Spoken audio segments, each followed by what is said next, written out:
Breaking news! Hidwaan sa pagitan ng magkapatid na si PBBM at Senadora Amy Marcos palalim ng palalim. Senator Amy may bagong matitinding mga pasabog sa palasyo.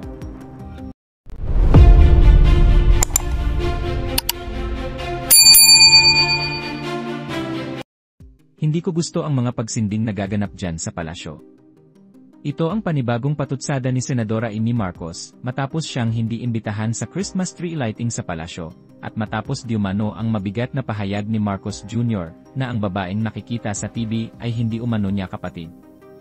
Ayon kay Amy, kung sasabihan man ako, hindi rin ako pupunta sa Christmas tree lighting. Hindi ko gusto ang mga pagsinding nagaganap dyan sa palasyo. Isang linya na tila pinatutungkulan at tinatarget ang mismong kapatid. Bago ang pasaring ni Amy, naglabas si Marcos Jr. ng pahayag na ikinagulat ng marami. The lady that you see talking on TV is not my sister. So we are worried about that. I hope she feels better soon.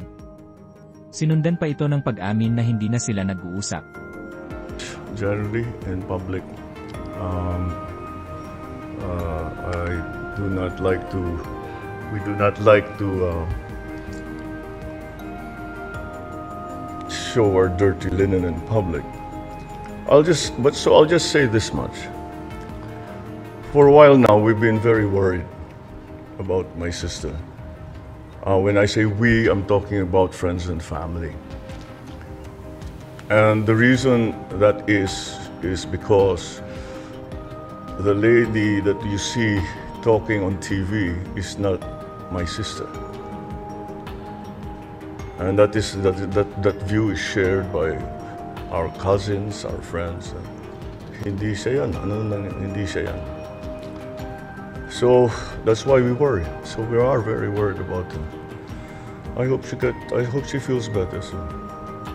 Sir, quick follow-up lang po. Nagkausap na po ba kayo, sir? Or do you intend to talk to your sister? We no longer travel in the same circles, political or otherwise, so no. Matatanda ang ibinulgar ni Senadora Amy Marcos sa INC rally na gumagamit ng ipinagbabawal na gamot ang Pangulo, maging ang kanyang First Lady at anak na si Representative Sandro Marcos, na agad namang pinabulaanan ng palasyo. At kung kayo naman ang tatanungin mga kababayan, ano kaya ang inyong reaksyon at komento sa balitang ito? Please comment down below at huwag na rin kalimutang i-like at share ang ating video. Thank you for watching.